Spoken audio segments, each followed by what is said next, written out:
How to sew a perfect invisible stitch. This is also called a ladder stitch, and there are few things as satisfying as a perfect hand-sewn seam like this. And it's actually very easy to do. I'm going to use red thread to start so you can see what I'm doing clearly. I've already tied my knot and come up through the start of the seam.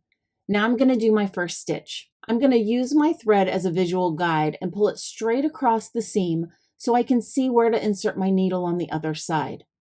And then I'm just going to dip down through the fold and then come up with the stitch length that I want.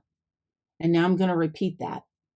Bring the thread over to the other side straight so you can see exactly where to put the needle. That way you get these straight stitches.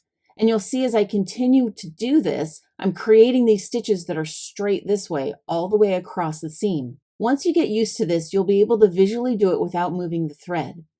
You can see here if I hold my needle to create that visual line, you can see it really clearly.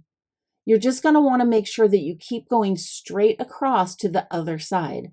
That's the trick to making the seam invisible when it's done. So now let me show you again with matching thread.